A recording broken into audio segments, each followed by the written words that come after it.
Здраво, дечки и девојки, не знам во какви услови вие сега ќе слушате книга, но какви да се надевам дека ќе ја слушате убаво, затоа што се ближиме до крајот од прилика на Ебаш ме заболе.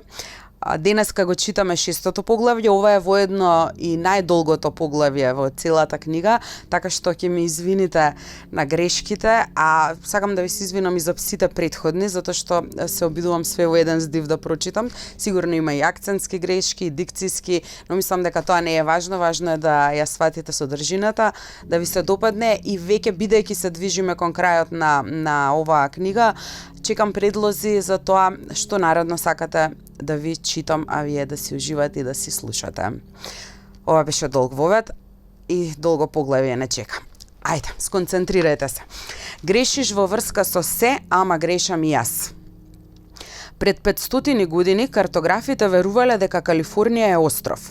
Лекарите пак верувале дека со тоа што ќе направат исеченица на рака или со тоа што ќе предизвикаат крварење на некое друго место, може да лекуваат болести.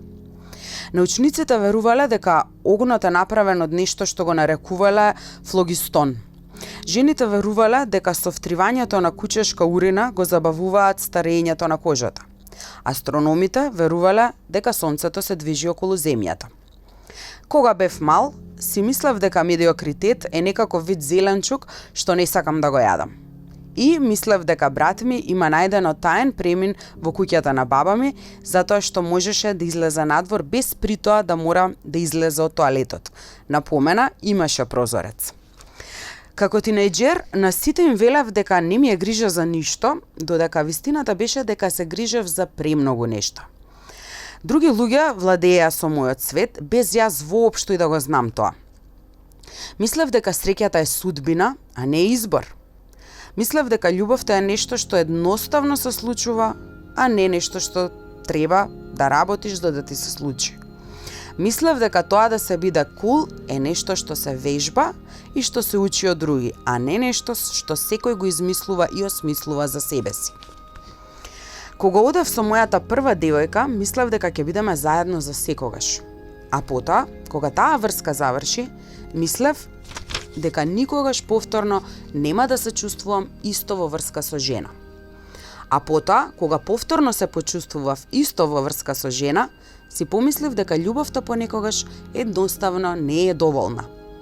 Потоа пак сватив дека секој сам одлучува што е во оваа смисла доволно и дека љубовта може да биде се што ќе дозволиме да биде. А испадна дека не сум имал право за ништо, дека сум грешил во врска со буквално се.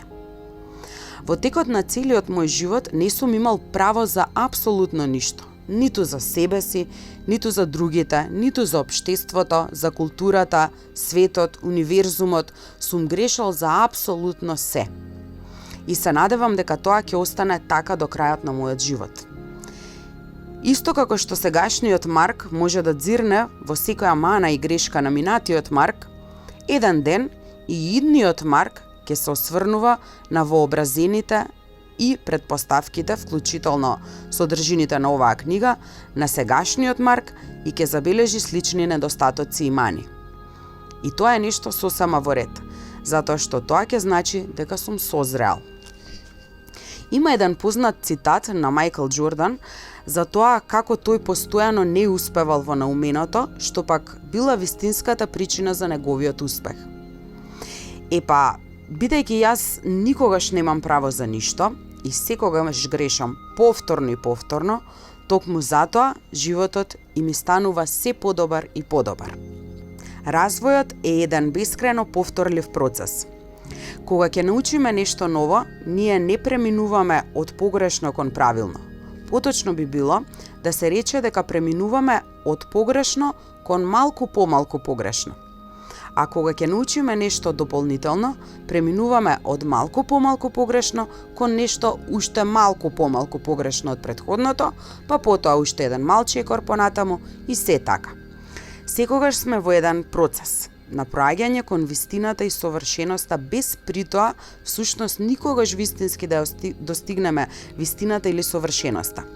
Не би требало да го бараме конечниот вистински одговор за себе, туку попрво би требало да се стремиме кон тоа помалку да го делкаме и да го отфрламе она во што грешиме денес, за да грешиме малку помалку утре.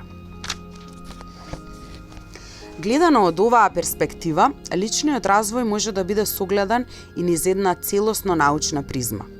Нашите вредности се наши хипотези. Ова однесување е добро и важно, она другото не е. Нашите дејства се експериментите. Емоциите што ја произлегуваат како резултат и образците на размислување се нашите податоци. Не постои правилна догма или совршена идеологија. Постои само она што твоето искуство ти го покажало дека е добро и правилно за тебе, а дури и тогаш, тоа искуство може и да не е баш она најдоброто и најправилното. А поради тоа што и ти и јас, и сите други имаме различни потреби и лични истории и животни услови и околности, неминовно е сите да доаѓаме до различни точни одговори околу тоа што нашите животи значат и како треба да се живеат.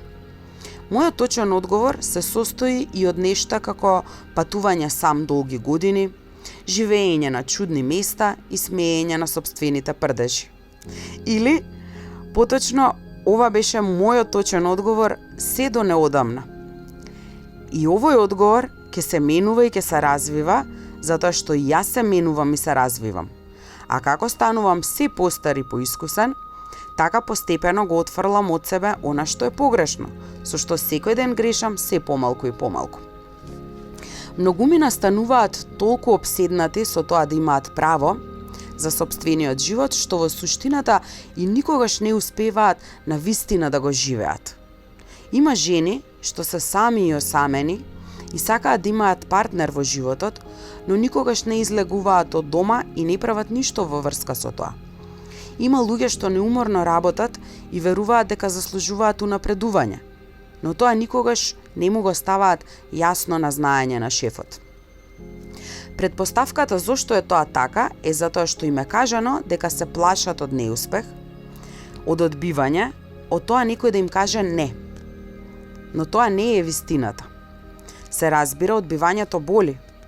Неуспех од него сака никој. Но постојат известни сигурни нешта до кои се држиме. Сигурни нешта што се плашиме да ги преиспитуваме или да ги испуштиме од раце, вредности што во текот на годините им давале значење на нашите животи. Жените што претходно ги наспоменавме, не излегуваат туку така на состаноци, затоа што така ќе бидат присилени да се соочат со нивните уверувања околу сопствената допадливост. А на споменатите трудолюбиви работници не бараат унапредување, затоа што така ќе мораат да се соочат со сопствените уверувања за тоа колку нивните способности и вештини на вистина вредат. Полесно е да се чмае во една болна сигурност дека никому никогаш нема да му се допаднеш, дека никој не ги цени твоите таленти и способности, отколку на вистина да ги тестираш овие уверувања и да дознаеш дали тоа е на вистина така или не. Ваквиот вид уверувања, не сум доволно привлечна, па зошто воопшто да се измачувам себе си, или пак шефот ми е идиот, па каква фајда од нешто такво, се така сочинети за да не утешат умерено сега во тековниот миг, со тоа што ќе стават под хипотека поголеми среќи и успех за понатаму. Ова се ужасни долгорочни стратегии, но ние сепак се држиме до нив затоа што предпоставуваме дека имаме право, затоа што предпоставуваме дека веќе знаеме што би требало да се случи. Со други зборови, предпоставуваме дека го знаеме крајот на приказната. Сигурноста е непријател на развојот. Ништо не е сигурно се додека на вистина не се случи, а и тоа дури и тогаш е подложно на дебата. Токму затоа, прифаќањето на неодминливите несовршености на нашите вредности е неопходно за да може да се случи каков било развој. Наместо да бараме сигурност, би требало да сме во постојана потрага по сомнеш. Сомнеш во врска со нашите сопствени верувања, сомнеш во врска со нашите сопствени чувства, сомнеш за тоа што би можела иднината да ни донесе ако не излеземе таму надвор и не го создадеме тоа нешто за себе си. Наместо да го бараме тоа цело време да имаме право, би требало да го бараме тоа цело време да немаме право, затоа што тоа е токму така. Тоа да грешиш ја отвора можноста за промена. Да грешиш, да немаш право, со себе ја понесува можноста за развој. Тоа значи да не си правиш исеченица на раката за да излекуваш настинка или да се прскаш со кучешка мочка по лице за да изгледаш повторно млада. Тоа значи да не мислиш дека медиокритет е некаков вид зеленчук, како и да не се плашиш да се грижиш за известни нешта. Зашто еве нешто што е чудно, ама вистинито. Ние всушност не знаеме кое искуство е позитивно, а кое е негативно. Некои од најтешките и најстресните моменти од нашите животи понекогаш испаѓаат да се и оние моменти што најмногу не оформуваат и мотивираат. Некои пак од најдобрите и најзадоволителните искуства во нашите животи се во исто време и оние што ни изгледаат најпоразително и најдемотивирачки. Не му верувај на сопственото мислење за тоа што е позитивно, а што негативно искуство. Се што знаеме со сигурност е што во извесен момент не боли, а што не. А тоа и не е нешто посебно. И исто како што ние денес се потсетуваме на животите на луѓето од пред 500 години со страф и ужас, така предпоставувам дека и луѓето што ќе живеат 500 години од денес ќе ни се смеат како нам, така и на несигурностите со кои денес се соочуваме. Ке ни се смеат на тоа како сме дозволиле нашите пари и нашите работни места да ни го дефинираат животот. Ке ни се смеат на тоа како сме се плашеле да им покажеме дека ги почитуваме на оние што ни биле најважни во животот, додека сме обсипувале со пофалби јавни личности што не заслужувале ама баш ништо. Ке ни се смеат на нашите ритуали и суеверија, на нашите грижи и на нашите војни. Ке се чудат на нашата суровост.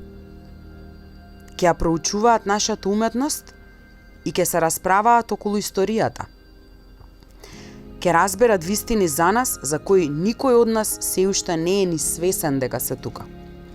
А и тие, исто така, нема да имаат право. Само веројатно малку помалку од нас. Градители на сопствените верувања. Направете го следниот експеримент. Кажете им на неколкумина луѓе, откако ќе ги ставите во иста просторија, да притискаат на копчињата ставени таму предходно. Потоа, кажете им дека ако направат нешто специфично, нешто недефинирано што ќе мораат самите да го откријат, ќе светне мала светилка што ќе укажува на тоа дека постигнале поен. Потоа, кажете им да се потрудат да соберат колку што е можно повеќе поени за половина час. Кога психолозите го спровеле овој експеримент, наишле на токму очекуваното. Луѓето седнувале и почнувале да ги притискаат копчињата без определен ред, пошто по некое време ќе светнала светилката и ќе им кажала дека постигнале поен. Логично, потоа се обидувале да го повторат она што го правеле за да добијат повеќе поени. Со таа разлика што сега светилката не светнувала. Па така, поради тоа, почнувале да експериментираат со посложени секвенци, да притискаат едно копче 3 пати, а потоа друго еднаш, па да почекуваат 5 секунди, пошто, следувал поен. Но по некое време и тоа престанувало да функционира. Па си помислувале дека можеби сето тоа и нема воопшто врска со притискањето на копчињата. Можеби има врска со положбата на седење, или пак со тоа што се допира, можеби има некаква врска и со положбата на моите стапала. Уште еден поен. Да, можеби да ги помрднам стапалата, па потоа да притиснам друго копче и Генерално, за период помеѓу 10 и 15 минути, секој од учесниците изнашол специфична секвенца на однесувања потребна за постигнување повеќе поени. Обично станувало збор за нешто чудно и несекојдневно, како стоење на една нога или паметење на долга секвенца копчиња притиснувана во определени временски интервали со лицето свртено во известна насока. Но еве го интересниот дел од сето ова. Поените во суштината се добивани случајно. Нема никаков редослед, нема образец.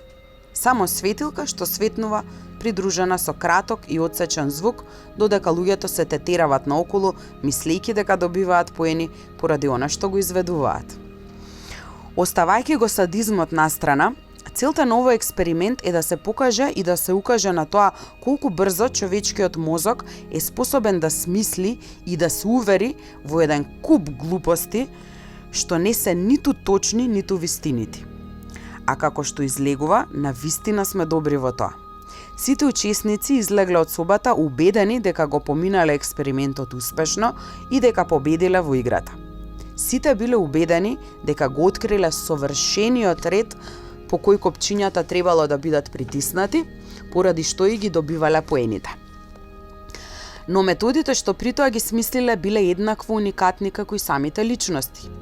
Еден од учесниците изнел долга низа, долг редослед, по кој ги притискал копчињата, во која немало никаква смисла за никого, освен за него.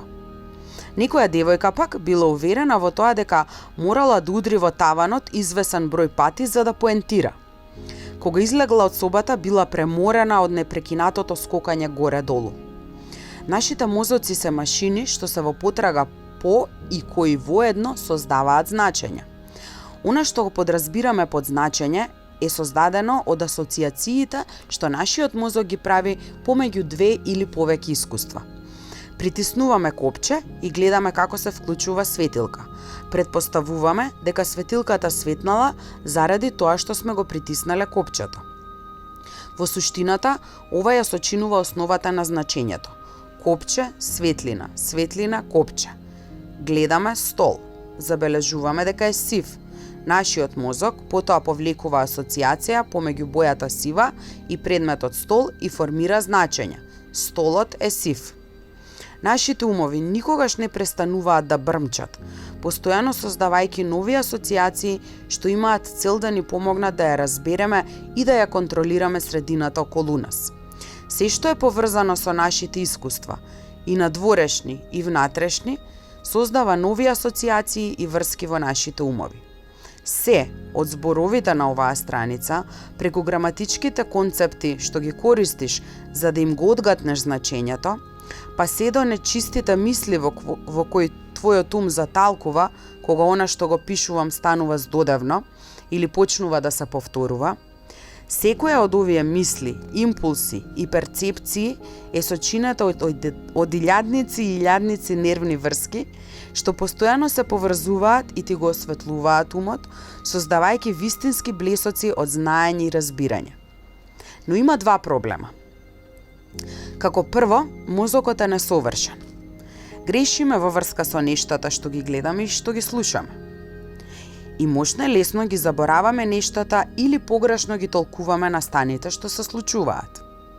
Второ, откако еднаш ќе создадеме некакво мислење за нешто, нашите мозоци се сочинети така што ќе се придржуваат до тоа значење. Чувствуваме пристрасност кон значењето што нашиот мозок го има создадено и не сакаме да го напуштиме. Дури и кога ќе видиме доказ што го побива значењето што сме го создале, често го игнорираме и си продолжуваме по старо. Комичарот Емо Филипс има кажано: "Порано мислев дека човечкиот мозок е најпрекрасниот орган во моето тело, но потоа ми текна кој ми го кажува ова." Овој несреќен факт, односно поголемиот дел од она за што мислиме дека го знаеме и во што веруваме, е производ на вродените неточности и пристрасности што се приопштени во и од страна на нашите мозоци. Многу, па дури може да се каже и најголемиот дел од нашите вредности, се дела на настани што не се представителни за светот во целост или пак се резултат на едно целосно погрешно сватено минато. Што е резултатот од сето ова? Поголемиот дел од нашите верувања се погрешни. Или, да бидеме попрецизни, сите верувања се погрешни, со тоа што некои се помалку погрешни од други. Човечкиот мозок представува вистинска мешаница од погрешни представи. И ако ова може да направи да се чувствуваме непријатно, тоа во исто време, како што ќе имаме можност да се увериме, е концепт што е многу важно да го прифатиме. Внимавај во што веруваш. Во 1988 година, додека била на терапевтски третман, новинарката и феминистичка писателка Мередит Маран сватила нешто навистина шокантно. Дека нејзиниот татко сексуално е злоупотребувал како дете. Тоа за неа, дека имала такво потиснато сеќавање, за кое немала никаков поим во поголемиот дел од нејзиниот живот како зрела личност, представувало шок. И така, на 37 годишна возраст, таа се соочила со таткој и му го кажала тоа, а покрај на него истото му го соопштила и на семејството. Кажаното од Мередит предизвикало згрозување и ужас кај целото семејство. Таткој веднаш одрекол дека направил такво нешто. Некои од членовите на семејството ја заземале страната на Мередит, други го поддржале таткој. Семејното стебло се расцепило на две. А болката што ја дефинирала врската на Мередит со нејзиниот татко, долго време пред нејзиното обвинување, сега се проширила како мов меѓу гранките. Ова нешто действувало уништувачки за сите.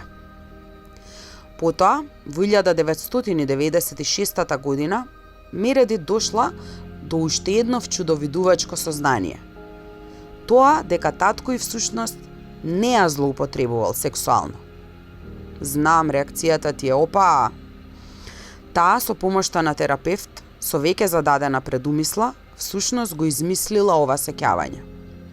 Целата обземена од вина, таа го минала целото преостанато време додека таткој бил жив, во обиди да се смири со него и со другите членови од семејството, постојано извинувајќи се и објаснувајќи што и како се случило. Но веќе било предоцна. Таткој починал, а нејзиното семејство веќе никогаш не било истото. Испаднало дека ваквото искуство на Мередит не било и единственото. Како што таа го опишува тоа во својата автобиографија, Мојата лага, вистинска приказна за едно лажно сеќавање, во текот на 80-тите години на 20-тиот век, имало многу жени што обвиниле машки членови од семејствата за сексуална злоупотреба, за многу години подоцна да се премислат и да ги сменат таквите искази. Слично на ова, во истата оваа деценија, имало вистинско мноштво луѓе кои укажувале на постоење на сатанистички култови, каде што се злоупотребувале деца, но и покрај полициските истраги поврзани со нив, спроведувани во многу градови, полицијата никогаш не пронашла никакви докази дека вакви луди нешта некаде на вистина се случувале. Зошто луѓето одеднаш почнале да измислуваат сеќавања за ужасни образци на злоупотреба во рамките на семејствата и на различни култови? И зошто сето ова се случува токму тогаш, во 80-тите години на 20-тиот век? Дали некогаш, како дете, сте ја играли играта расипан телефон? Она кога му шепнуваш нешто на тој до тебе, а потоа се пренесува на, да речеме, десетми на други, пошто испаѓа дека она што го слушнал последниот нема никаква врска со она што си го рекол на почетокот. Епа нашето сеќавање работи на токму истите премиси. Најпрви ни искусуваме нешто. Потоа, неколку денови подоцна, се сеќаваме на тоа нешто малку поинаку отколку како тоа всушност се случило, како да ни било дошепнато и погрешно слушнато. Потоа му кажуваме некому за тоа и при тоа мораме да ја наполниме неколку дупки во нарацијата со наши собствени измислици, за да се осигураме дека она што го кажуваме има смисла. И не сме луди нормално. Потоа почнуваме и самите да се убедуваме и конечно да веруваме во тоа дека овие мали и од наша страна исполнети ментални празнини се вистините, па така следниот пат ги кажуваме и нив.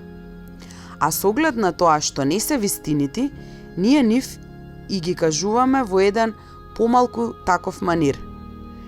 Една година подоцна сме се опијаниле и такви ја кажуваме приказната, па ја менуваме уште малку.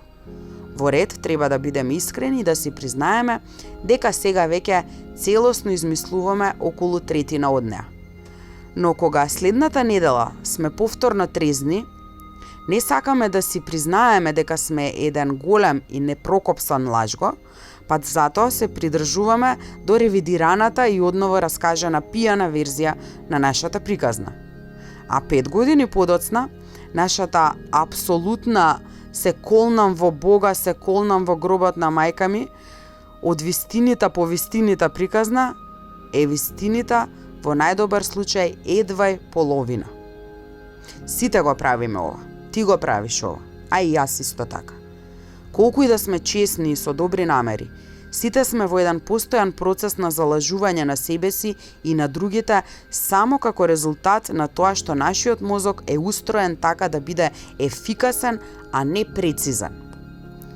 Незините терапевти, кои си имале собствени вредности и уверувања, што ги воделе во нивните образци на однесување, редовно инсистирале на тоа дека работата на Мередит како репортер, која со себе понесувала високи нивоа на стрес, како и незините лоши до тогашни врски, едноставно не можеле да бидат единствените причини за тоа што таа е толку несреќна. Морало да станува збор за нешто друго, нешто подлабоко. Некаде околу истиот овој период, еден нов вид третман, наречен терапија на потиснати сеќавања, почнува да се стекнува со се поголема популарност. Во рамките на оваа терапија, терапевтот го внесува пациентот во своевидна состојба на транс, во која таа била поттикнувана да се присети и повторно да доживее и преживее известни заборавени сеќавања од детството. Овие сеќавања често биле бенигни, но идејата била дека барем неколку од нив би можеле да бидат и трауматски. Па така, имаме една кутра Мередит, која е мизерна и која постојано секојдневно истражува нешта како инцест и сексуално малтретирање на деца и која е гневна на таткој, која дотогаш истрпела цел живот исполнет со неуспешни врски со мажи и за која се чини дека единствената личност што ја разбира или што ја сака е друга жена што е преживеана жртва на инцест. А да, и секој втор ден е легната на кауч кај психијатар кој постојано бара од неа да се присети на нешто на што таа не може да се присети. И така одеднаш го добиваме совршениот рецепт за наоѓање на едно измислено сеќавање на сексуално малтретирање што никогаш не се случило. Најголем приоритет што го има умот кога преработува искуства е тоа тој да ги толкува искуствата на начин што ќе соодветствува со сите наши претходни искуства, чувства и верувања. Но во животот често наидуваме на ситуации за кои не може да се каже дека минатото и сегашноста соодветствуваат. Тогаш во такви пригоди, она што го искусуваме во моментот, му летнува директно в лице на сето она што сме го прифатиле како вистинско и разумно во врска со нашето минато. Обидувајќи се да го постигне на споменатото единство, нашиот ум во такви случаи понекогаш измислува лажни сеќавања. Така, поврзувајќи ги нашите тековни искуства со таквото измислено минато, нашиот ум ни дозволува да го одржиме кое и да е значење што веќе го имаме воспоставено и утврдено. Како што веќе споменавме, приказната на Мередит не е единствената од овој вид. Всушност, во текот на 80-тите и на раните 90-ти години на минатиот век, под слични услови за сексуално насилство неправедно биле набедени стотици невини луѓе, а многумина поради тоа завршили во затвор. Кога станува збор за луѓе што не биле задоволни со своите животи, овие сугестивни објаснувања, во комбинација со сензационалистички ориентираните медиуми, каде што постои една вистинска епидемија од сексуални малтретирања и насилства извршувани во име на ѓаволот и каде што и ти исто така би можел да бидеш една од жртвите, тоа на несвесните умови на луѓето во овој период им го дава поттикот за тоа малку да си ги свилуваат сеќавањата и да си ги објаснат тековните болки и страдања, така што тоа да им овозможи да се чувствуваат како жртви и да ја избегнат одговорноста за нив. Од тука, оваа терапија со осветлување на потиснатите сеќавања тогаш изгледала како средство како начин за извлекување на овие несвесни желби на површината и за нивно поставување во една навидум соодветна форма на сеќавање. Овој процес, како и состојбата на умот што ја предизвикувал тој, станал толку чест што се стекнал и со посебен назив – синдром на погрешно сеќавање. Ова довело и до менување на начинот на кој се одвивале процесите по судниците. Илјадници психотерапевти биле тужени и ги загубиле своите лиценци за работа. Терапијата што подразбирала работа со потиснати сеќавања била напуштена и била замената со попрактични методи. Неодамнишните испитувања спроведени во однос на оваа проблематика само дополнително ја зајакнуваат болната лекција научена во овој период. Нашите верувања се една навистина променлива категорија, а нашите сеќавања се ужасно несигурни. Меѓу народот има многу фрази во оптек од типот верувај во себе, секогаш потпирај се на инстинктот и слично. Може би решението за овој проблем е токму во тоа да си веруваме себе си помалку. Конечно, ако нашите срце и мозоци се дотолку несигурни, тогаш може би требало повеќе да ги преиспитуваме нашите намери и мотиви. Ако сите грешиме цело време, тогаш нели би требало скептицизмот кон самите себе и немилосрдното преиспитување на сопствените уверувања и претпоставки да бидат единствениот логичен пат кон напредокот? Ова би можело да звучи страшно и самоуништувачки, а всушност е токму спротивното. Тоа не само што е побезбедна опција, туку е и токму она што го има капацитетот да не ослободи. Опасностите на чистата сигурност. Ерин е седната спроти мене во ресторанот за суши и се обидува да објасни зошто не верува во смртта. Веќе се поминати речиси 3 часа од како сме овде, а таа изеде точно 4 земички со краставици и испи цело шиша саќе. Поточно во моментов е на речиси половина од второто шиша. Часот е 4 попладне, а денот вторник. Јас не ја поканив овде. Самата дознала каде сум, преку интернет, и долетала да ме најде. Повторно. Го има сторано ова и порано. Ирин е убедена во тоа дека може да излекува смртта, но уверена е и во тоа дека за да го стори тоа, потребна и е токму мојата помош. Кога го велам ова, не мислам на помош во поглед на некаква работа или слично.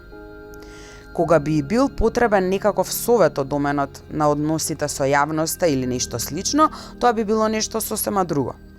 Но овде нештата стојат поинаку. Нези е потребно да и бидам момче.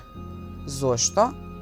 По 3 часа поставување и одговарање на прашања и по шиши и пол саќе, тоа се уште останува нејасно. Инаку, со нас во ресторанот беше и мојата свршеница. Ерин мислеше дека е важно и таа да биде вклучена во разговорот. Ерин сакаше и таа да знае дека е подготвена за споделување, притоа имајќи ме мене на ум и дека мојата девојка, сегашна сопруга, не би требало да се чувствува загрозена од неа. Со Ерин се запознав на еден семинар за самопомош во 2008 година. Од првен ми се чинеше како пријатна и добра личност. Во ред, можеби малку штракната и забегана по некои New Age трендови, но во исто време беше адвокат и имаше завршено во една од школите од Бршленовата лига, така што несомнено беше и мощна, паметна и бистра. И се смееше на моите шеги и ме сметаше за симпатичен, па така познавајќи се себе си, тогаш се случи да завршам в кревет со неа. Еден месец подоцна ме покани заедно да ја пропатуваме земјата, а потоа и да почнеме да живееме заедно. Ова за мене, што се вели ја вклучи црвената светилка, така што веднаш се обидов да ја расчистам работата со неа. Но таа ми рече дека ќе се убие ако одбијам да бидам со неа. Така црвената светилка стана 2 пати посилна и јас веднаш ја блокирав и на мојата електронска пошта и на сите други електронски уреди. И ова ќе ја забави, но нема и да ја запре во намерите. Многу години пред да ја сретнам, Ерин имала автомобилска несреќа во која за малку ќе го загубела животот. Всушност таа неколку моменти и навистина се наоѓала во она што се нарекува клиничка смрт, при која мозочната активност целосно престанува, но некако успеала да го надмине тоа и да преживее. Кога се вратила, тврдела дека ништо не било исто како претходно. Станала многу духовна личност. Почнала да се интересира и да верува во лекување со енергија и ангели и универзална свест и тарот карти и слични нешта. Исто така, таа верувала дека станала исцелител и дека ја има моќта и способноста за сочувствување со другите и дека може да ја види иднината. А од не знам која причина, кога ме сретнала мене, одлучила и заклучила дека наша заедничка судбина е да го спасиме светот. Или, како што таа тоа го нарекуваше, да ја излекуваме смртта. Откако ја блокирав, почна да отвора нови електронски адреси се извинувам, при што понекогаш се случуваше да ми испрати и по неколку гневни електронски пораки дневно. Создаде и лажни профили на Facebook и на Twitter, за да ме вознемирува и да ме малтретира, и тоа не само мене, туку и луѓето што ми беа блиски. Направи и интернет страница, иста како мојата, на која пишуваше илјадници статии за тоа како сум ми бил момче и дека сум ја лажел, изневерувал, дека сум ми ветил дека ќе се оженам за неа и како јас и таа сме создадени еден за друг. Кога остварив контакт со неа, за да ја тргне оваа нејзина страница од интернет, таа ми рече дека ќе го стори тоа само ако одлетам во Калифорнија за да бидам со неа. Ете како таа го поимаше зборот компромис. А во текот на сето ова, нејзиното оправдување за постапките беше секогаш едно и исто. Мене ми било судено да бидам со неа. Тоа така го сакал и го наредил самиот Господ Бог, затоа што таа еднаш буквално се разбудала среде ноќ, слушајќи гласови од ангели како и велат дека нашата посебна врска ќе биде предвестник на нова ера на постојан мир на земјата. Да, таа навистина ми го кажа токму ова. До овој момент, каде што седиме заедно во ресторанот за суши, таа ми имаше пуштено илјадници електронски пораки. И без оглед дали воопшто ќе одговорев или не, како и без оглед на тоа дали ќе одговорев со почит или луто и гневно, никогаш ништо не се менуваше. Нејзиниот ум никогаш не се смени. Додадениот миг во ресторанот траеше повеќе од 7 години, при што се уште не можам да кажам дека ова нешто со неа е завршено. И така, во овој мал ресторан за суши, додека Ерин се налеваше со саќе и со часови мелеше за тоа како и ги излекувала камењата во бубрезите на незината мачка со биоенергија, нешто што се вели одеднаш ми светна. Тоа дека Ерин е навлечена на она што се нарекува подобрување на себе си. Таа троши десетици илјади долари на книги и на семинари и на секакви курсеви.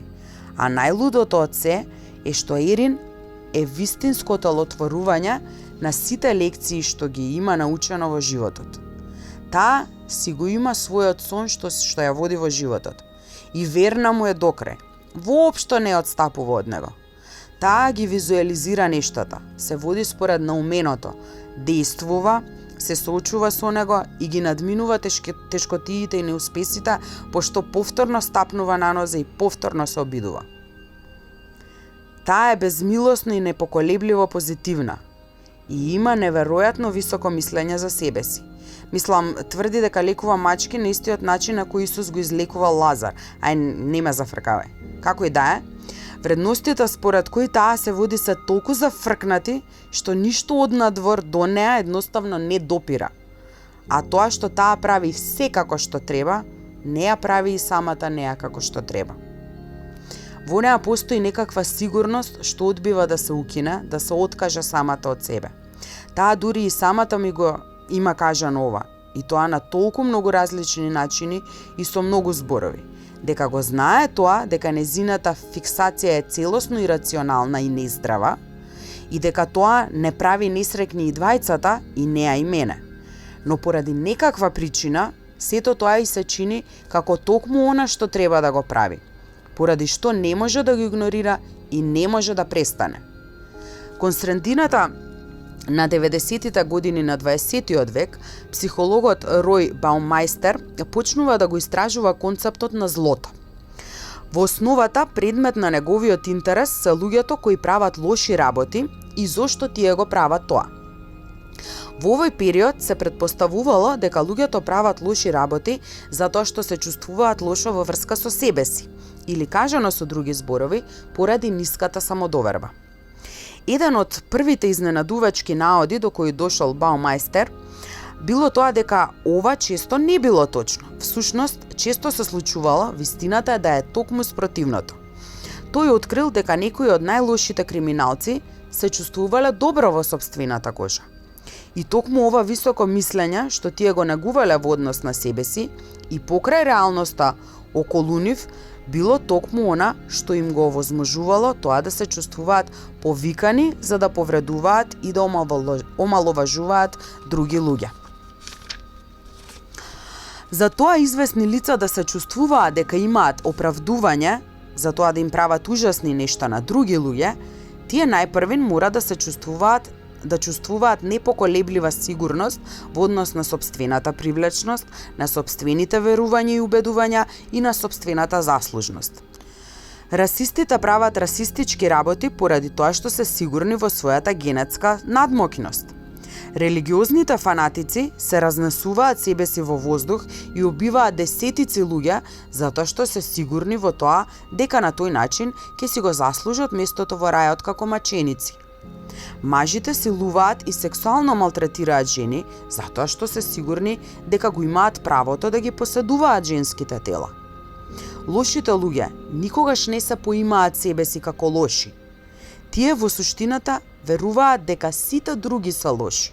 Во рамките на низа контроверзни експерименти, денес веќе познати под името Милграмовите експерименти, наречени така по психологот Стенли Милграм, испитувачите им кажувале на нормални испитаници дека треба да казнуваат други доброволци заради прекршување на известни правила. И тие навистина ги казнувале, а тоа понекогаш ги достигнувало и размерите на физичко малтретирање. При тоа, речиси, никој од казнувачите не се противел и не барал објаснување за тоа, токму напротив, како многумина од нив да наоѓале задоволство во ова наметнување на сигурноста во моралната правичност што им било возможено во рамките на овие експерименти. Проблемот овде е во тоа дека не само што сигурноста е нешто што не може да се добие, туку дека потрагата по сигурност често изродува повеќе и полоша несигурност. Многу луѓе негуваат непоколеблива сигурност во сопствената способност во поглед на работата што ја работат или во однос на тоа колкава плата би требало да зимаат за она што го работат. Но оваа сигурност прави тие да се чувствуваат полошо, а не подобро. Тие гледаат како други напредуваат во кариерите пред нив и се чувствуваат омаловажени, се чувствуваат потценети и непризнаени. Дури и нешто толку навидум бенигно, например, скришното погледнување во пораките на телефонот на твоето момче или пак прашувањето некој пријател што велат луѓето за тебе, е поттикнато од несигурност и токму од болната желба за сигурност. Може да се случи да ги провериш пораките на твоето момче да не најдеш ништо, но тоа ретко е крајот на приказната. Потоа може да почнеш да се прашуваш дали може би има уште еден телефон. Може да се чувствуваш омаловажуван и непочитуван на работа, што може да го сватиш како причина зошто не си унапреден, но потоа доведува до тоа да почнеш да не им веруваш на колегите и да преиспитуваш се што ќе ти кажат, како и она што мислиш дека тие го чувствуваат за тебе, што пак уште толку ти ги побива шансите за можно идно унапредување. И може да продолжиш да ја прогонуваш таа за тебе посебна личност со која ти е судено да бидеш, но со секој одбивање и секоја ноќ мината во осаменост, остануваш единствено со тоа се повеќе да се прашуваш каде грешиш. И всушност токму во овие мигови на несигурност, на длабок очај, стануваме приемчиви за стекнување на едно подмолно чувство на овластеност.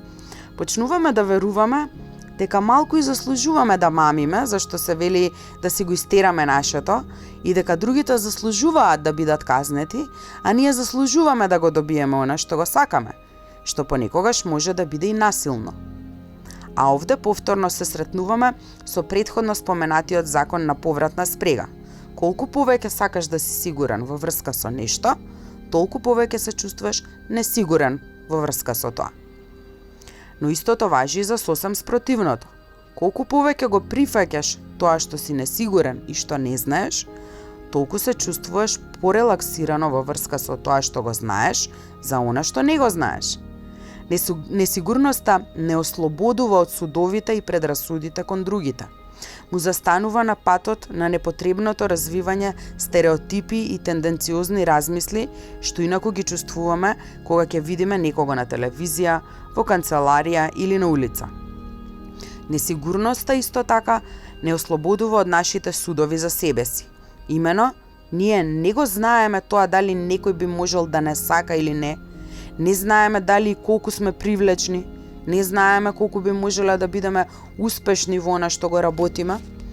Единствениот начин на кој можеме да ги постигнеме овие нешта е да останеме несигурни во однос на нив и да останеме отворени во однос на можноста да ги најдеме и да ги примиме во текот на нашето искуство. Несигурноста е коренот на целиот напредок и на целиот развој. Или, како што вели една стара поговорка, човекот кој верува дека знае се, не научува ништо. Не можеме да научиме ништо без претходно да не знаеме нешто. А колку повеќе нешта признаваме дека не ги знаеме, толку повеќе можности добиваме за да ги научиме. Нашите вредности се несовршени и нецелосни, а предпоставката дека се совршени и целосни би можела да не стави во опасно догматска мисловна рамка од која би можело да се изроди чувство на овластеност и образец на избегнување одговорност. Единствениот начин на кој можеме да ги решиме нашите проблеми е најпрвин да си признаеме дека нашите дејства и верувања до токму овој извесен миг биле погрешни и нефункционални. Оваа отвореност во однос на можноста да се греши, да се нема право секогаш за се, доколку имаме желба за некаква вистинска промена или развој, мора да постои. Пред да се осврнеме на нашите вредности и приоритети и да ги направиме подобри и поздрави, најпрвин мораме да станеме несигурни во однос на нашите тековни вредности. Мораме интелектуално да ги соголиме, да ги согледаме нивните грешки и мани, да увидиме како тие не се вклопуваат во она како функционира поголемиот дел од светот, да му се загледаме на сопственото незнаење директно в лице и да си признаеме се онака како што е, затоа што нашето сопствено незнаење е поголемо од сите и од се. Законот за избегнување на Менсон. Постојат големи шанси од некаде да имаш чуено некаква верзија на познатиот закон на Паркинсон, кој вели: работата се проширува до онаа мера до која што тоа е потребно за да се заврши. Несумнено ти е познат и оној закон на Марфи, според кој се што може да тргне наопаку, ќе тргне наопаку. Така, следниот пат, кога ќе се најдеш на некаква отмена забава и кога ќе сакаш некому да оставиш впечаток, објави го следниот закон за избегнување на Менсон. Колку повеќе нешто ти го загрозува идентитетот, толку повеќе тоа нешто се обидуваш да го избегнуваш. Ова значи дека колку повеќе нешто се заканува да го смени начинот на кој се гледаш и се доживуваш себе си, на тоа колку веруваш дека си успешен или неуспешен, на тоа до кој степен веруваш дека си ги достигнал очекувањата во врска со себе си, толку повеќе и ќе го избегнуваш тоа. Сознанието како се вклопуваш во светот со себе понесува известна утеха и задоволство. А се што и се заканува на оваа удобност, на оваа своевидна зона на сигурност, дури и кога тоа нешто би можело да ти го направи животот подобар, е во суштина застрашувачко. Овој закон на Менсон важи и за добрите и за лошите нешта во животот. Да заработиш $1,000,000 би можело да ти го загрози идентитетот во иста мера како и тоа да ги изгубиш сите пари што ги имаш. Тоа да станеш позната рок ѕвезда би можело да ти го загрози идентитетот во иста мера како и тоа да ја загубиш работата што ја имаш. А токму ова е и причината зошто се случува луѓето често да се плашат од успехот. И тоа е истата причина поради која се плашат и од неуспех. И едното и другото представува закана за она што тие самите веруваат дека се. Избегнуваш да го напишеш сценариото за којот секогаш си сонувал, затоа што така би го ставил под знак прашање твојот идентитет како експерт за обештетување. Избегнуваш да разговараш со сопругот околу можноста за пројавување поголема иницијатива и ангажман во поглед на интимниот живот, затоа што таквиот разговор би представувал предизвик за твојот идентитет како добра морална жена. Избегнуваш да му кажеш на твојот пријател дека не сакаш веќе да одржуваш контакти со него, затоа што ставањето крај на пријателството би му се спротивставило на твојот идентитет како личност која е добра и воспитана и која е секогаш подготвена да прости. Ова се добри и важни можности што постојано ги пропуштаме, затоа што во себе го содржат потенцијалот да го променат тоа како се гледаме и се доживуваме себе си.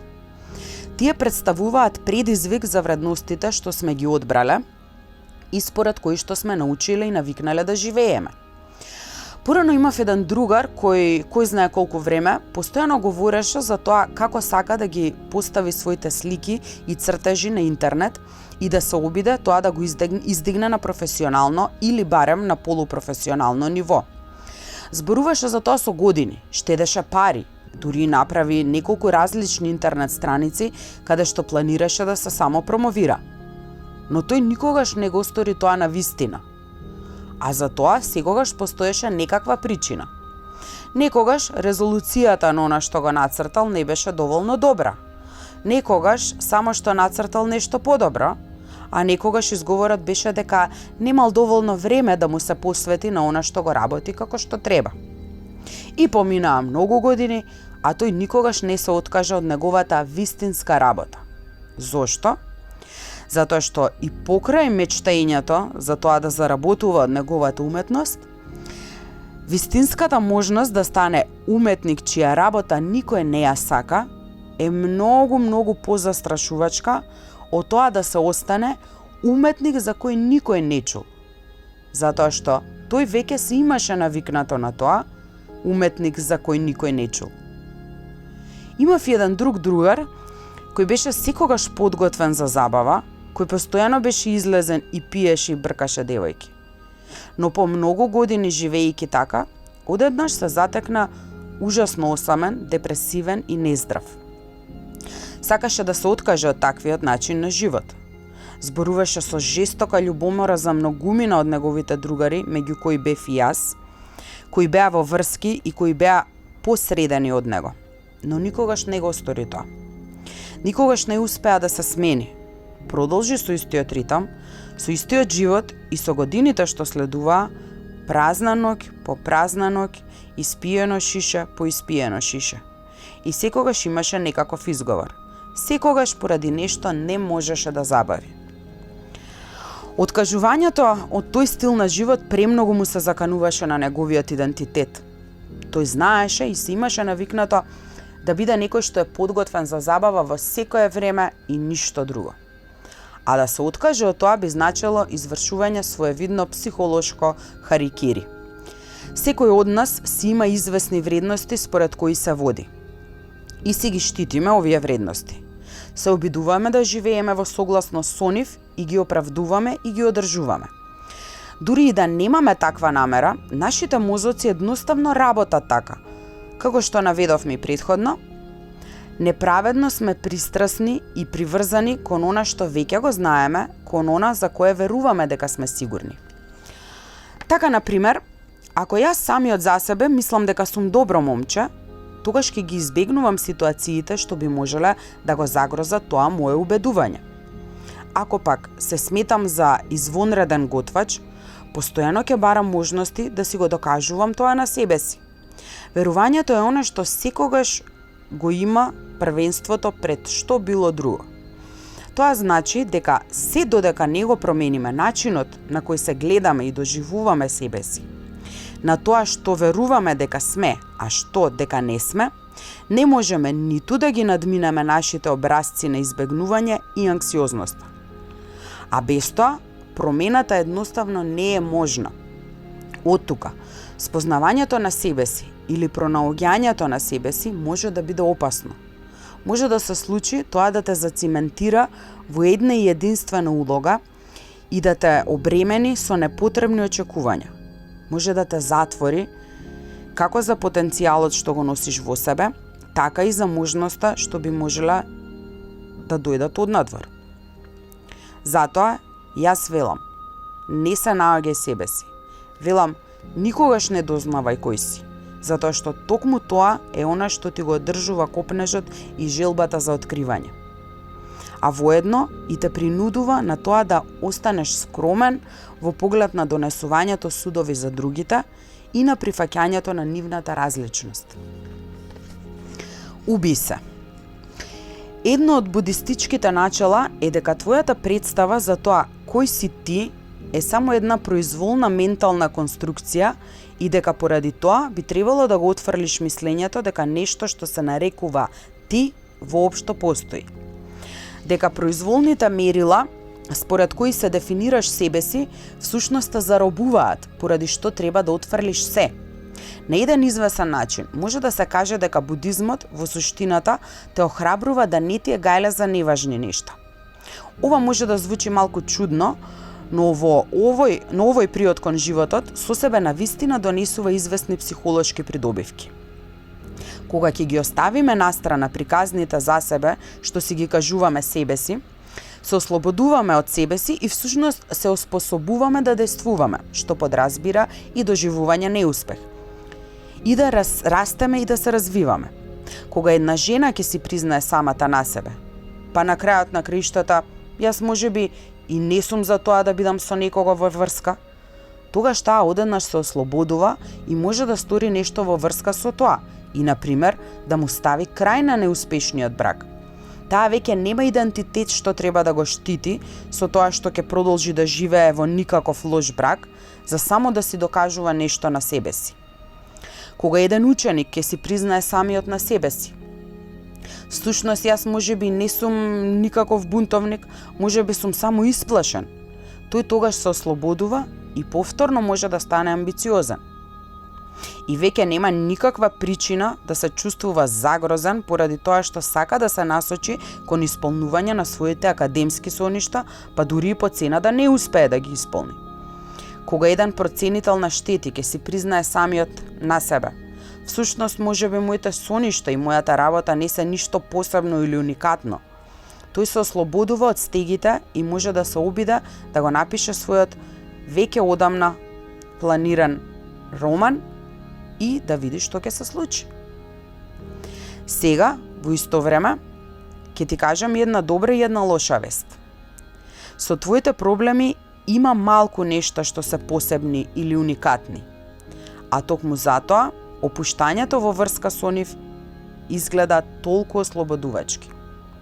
Постои некаков вид егоцентричност, самобендисаност, што оди рака под рака со стравот, што се темели на своевидна и рационална сигурност. Кога ќе предпоставиш дека токму авионот во кој се наоѓаш ти е оној што ќе се собори, или дека токму твојата идеја за некој проект е онаа глупавата на која сите ќе се смеат, или пак дека токму ти ќе бидеш оној што ќе биде предмет на подсмев или на игнорирање, тогаш ти всушност индиректно самиот на себе си кажуваш: јас сум исклучокот, јас не сум како другите, јас сум различен и посебен. А ова е кажано со два збора: чиста нарцисоидност и ништо друго. Чувствуваш како твоите проблеми да заслужуваат да бидат третирано поинаку, како твоите проблеми да побаруваат некакви посебни решенија што се косат со законите на преостанатиот дел од познатата вселена. Ако ова е така, тогаш мојот совет за тебе е следниот: немој да бидеш посебен, немој да бидеш уникатен. Повторно дефинирај ги вредностите според кои се водиш и согледај ги низ една поприземна и поширока призма. Избери да се проценуваш себе си не како звезда во подем или како непрепознаен гений. Избери да не се проценуваш себе си како некаква ужасна жртва или некаков намуртен неуспешен човек. Наместо тоа, обиди се да се проценуваш себе си низ призмата на поприземни идентитети, како студент, како партнер, како пријател, како создавач. Колку идентитетот што ќе го избереш за себе е поспецифичен и поредок, толку повеќе ќе чувствуваш како се да ти се заканува. Поради ова, дефинирај се себе си на наједноставните и најобичните можни начини. Ова често значи напуштање на известни, големи, грандиозни представи што ги имаш за себе. Дека си посебно и неверојатно интелигентен, или извонредно талентиран, или невозможно привлечен, или пак особено дека си некаква жртва на начини што за кој било друг се незамисливи. Ова значи напуштање на твоето чувство на овластеност и на твоето верување во тоа дека некој на овој свет ти должи нешто. Ова значи откажување од известно количество емоционални состојби на лесна опиеност и замајаност, што си ги одржувал и од кои си бил зависен со години. И како што еден наркоман мора да се откаже од иглата и од шприцот, така и ти, кога ќе почнеш да се оддалечуваш од овие нешта, ќе мораш да минеш низ своевиден процес на откажување. Но како резултат на тоа, кога овој период ќе помине, ќе се чувствуваш многу подобро. Како да бидеш малку помалку сигурен во себе? Преиспитувањето на себе си и сомнежот кон сопствените мисли и верувања се виштини што се меѓу најтешките за совладување. Но ова може да се постигне. Еве неколку прашања што ќе ти помогнат во тоа, во твојот живот да има уште малку несигурност. Прашање број 1. Што ако грешам? Една моја пријателка неодамна направи свршувачка, со намера се разбира да се омажи. Типот која побара за сопруга е мош нестабилен. Не пие, не ја тепа и не ја малтретира на каков било начин. Секогаш е пријателски настроен и има добра работа. Но уште од свршувачката, братот на мојава пријателка не престанува да ја прекорува поради нејзините, според него, незрели животни избори, предупредувајќи ја дека ќе се повреди себе си со типов, дека прави грешка, дека е неодговорна. И кога и мојава пријателка да го праша брати, во ред, во што е проблемот со тебе, зошто ова толку те вознемирува? Тој се прави како да нема никаков проблем, како ништо во врска со свршувачката да не го вознемирува, велејќи дека само сака да е од помош и дека се грижи за својата помала сестра. Но воопшто нема сомнение дека нешто навистина го вознемирува. Може би станува збор за сопствената несигурност во однос на стапувањето во брак. Може би е некакво ривалство помеѓу брат и сестра. Може би е поради љубомора. Може би пак тој е едноставно дотолку обземен од согледувањето и поимањето на себе си како жртва, што едноставно не знае како да покаже дека е среќен поради некој друг без претходно да се обида да направи сите да се чувствуваат лошо и мизерно. Тоа дека ние самите сме си најлошите наблюдувачи на себе си, представува своевидно општо начело. Кога сме лути или љубоморни или вознемирени, често сме и последните кои го сваќаме тоа. А единствениот начин на кој можеме да го сватиме тоа е да дозволиме да оставиме неколку пукнатини во оклопот од сигурност што си го имаме создадено, со тоа што постојано ќе се прашуваме и ќе се преиспитуваме околу тоа колку би можеле да грешиме во врска со сопственото поимање на себе си. Дали сум љубоморен и ако сум, тогаш зошто? Дали сум луд? Ако таа има право, дали јас всушност само си го штитам егото? Неопходно е прашањата како овие да станат ментална навика. Во многу случаи, едноставниот чин на поставување на вакви прашања на себе си токму ја создава скромноста, понизноста и сочувството што се потребни за разрешување на многу прашања. Но важно е да се забележи дека само поради тоа што се прашуваш дали имаш погрешна представа за себе си, тоа не значи дека тоа самото по себе е и навистина така. Ако твојот сопруг те тепа поради тоа што си го изгорела прасето ставено да се пече, а ти се прашуваш себе си дали можеби грешиш поради тоа што мислиш дека постапува лошо со тебе, Па може би имаш право. Целта на ова преиспитување е ова прашање да се артикулира, секој да си го постави самиот на себе и да размисли за него во извесен момент, а не да се замразиш себе си. Вреди да се запомни дека за да ти се случи каква било промена во животот, мора за нешто да немаш право. Ако само чмаеш и се чувствуваш мизерно и се така ден за ден, тогаш тоа значи дека веќе грешиш во врска со нешто што е од суштинска важност во твојот живот, а се додека не можеш да си го поставиш тоа прашање самиот на себе, ништо и не може и нема да се промени. Прашање број 2. Што ќе значи тоа ако немам право? Многу луѓе ја поседуваат способноста да се прашаат себе си дали грешат, но мал е бројот на оние што можат да отидат и чекор понатаму и да си признаат што значи тоа што немаат право. Тоа е така затоа што потенцијалното значење што може да се крие во нашето грешење е честопати болно. Тоа не само што ги става под знак прашање нашите вредности, туку и не присилува на тоа да размислуваме и увидиме како една различна, контрадикторна вредност би можела да изгледа и какви чувства би можела да ни предизвика. Аристотел го има запишано следново. Образованиот ум ја има способноста да разгледува известна мисла без притоа да ја прифати. Да се биде способен за разгледување и проценување на различни вредности, без притоа да е неопходно тие да се прифатат, е можеби најважната вештина што е потребна за менување на нечи живот на некаков значаен начин.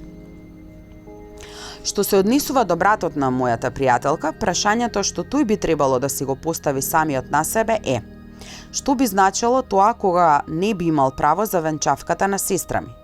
Честопати одговорот на вакво прашање е нешто сосем кратко и јасно и придружено со нешто од типот: и затоа што сум еден себичен, несигурен, нарцисоиден кретен. Кога тој навистина би грешел и во случај со свршувачката на сестра му да е се во ред и таа да е здрава и среќна, тогаш навистина нема друг начин да се објасни ваквото негово однесување, освен како последица на неговите собствени несигурности и погрешни и лоши вредности. Имено, тој предпоставува дека знае што е најдобро за сестра му и дека таа не може да ги донесува важните животни одлуки самостојно. Тој предпоставува дека го има правото и одговорноста да ги донесува одлуките за неа. Тој е сигурен дека има право и дека сите други мора да грешат. Кога еднаш ќе се обелодени тоа, дали во однос на ова прашање со братот на мојата пријателка или во поглед на себе си, овој вид овластеност е тежок за прифаќање. Тоа боли. Тоа е и причината зошто бројот на луѓето што ги прашуваат тешките прашања е мошне мал. Но ваквите прашања се неопходни за да се допре до суштинските проблеми што го мотивираат и поттикнуваат таквото и неговото и наше идиотско однесување. Прашање број 3. Дали тоа да се нема право создава подобар или полош проблем од мојот тековен проблем, како за мене, така и за другите? Ова е опит со лакмусова хартија за утврдување на тоа дали имаме некакви цврсти и сигурни вредности или пак сме некакви целосно невротични морони што им се истураат на сите, дури и на себе си. Целта овде е да се увиди тоа кој проблем е поголем, затоа што на крајот на криштата, според зборовите на Панде разочарувачот, животните проблеми се бескрајни. Од тука, кои се опциите за братот на мојата пријателка? Да продолжи да предизвикува драма и тензии во семејството, комплицирајќи го она што инаку би требало да биде среќен момент и да ги наруши меѓусебната доверба и почит со сестра си, а сето тоа затоа што има некакво предчувство, некој ова би можел да го нарече интуиција, дека овој човек не е добар за неа. Б. Да ја напушти увереноста во сопствената способност за утврдување на тоа што е правилно, а што не за животот на неговата сестра и да остане понизен и скромен, да верува во незината способност за донесување на сопствените одлуки А дури и таа да не го стори тоа, да продолжи да живее со резултатите од она што ќе се случи предводен од љубовта и од почита кон неа. Повеќето луѓе ја одбираат опцијата А. Тоа е така затоа што опцијата А е полесниот пат. Затоа е потребно да не се мисли многу, да не се прават претпоставки и да се има нула толеранција за одлуките што ги донесуваат другите луѓе, а што тебе не ти се допаѓаат. Исто така, тоа ја создава најголемата мизерија за сите што се дел од приказната. Опцијата Б е она со што се овозможуваат здрави и среќни врски, изградени на доверба и почит. Опцијата Б е таа што ги принудува луѓето да останат скромни и да го признаат сопственото незнаење. Опцијата Б е таа што им дозволува на луѓето да ги надраснат сопствените несигурности и да препознаат ситуации каде што се импулсивни или неправедни или себични. Но опцијата Б е тешка и болна, така што повеќето луѓе не ја избираат. Братот на мојата пријателка, кревајќи го гласот против незината свршувачка, всушност почнал замислена битка самиот со себе. Се разбира, при тоа тој верувал дека се обидува да ја заштити сестра си, но како што имавме можност да го видиме тоа, верувањата се произволна категорија. А што е уште полошо, тие често се измислуваат како резултат на потребата од оправдување на вредностите што сме ги одбрале самите за себе. Вистината е дека тој попрво би го расипал односот со сестра си, отколку што би се согласил со тоа дури и да претпостави дека можеби нема право, иако тоа би можело да му помогне да ги надмине несигурностите што и го натерале да сгреши. Јас се обидувам да живеам со мал број правила, но едно правило што го имам прифатено од поодамна и до кое се уште се придржувам е следново. Ако се сведува на тоа дали јас сум оној зафркнатиот или пак ќе се покаже дека зафркнати се сите други, многу е поверојатно дека оној зафркнатиот сум јас.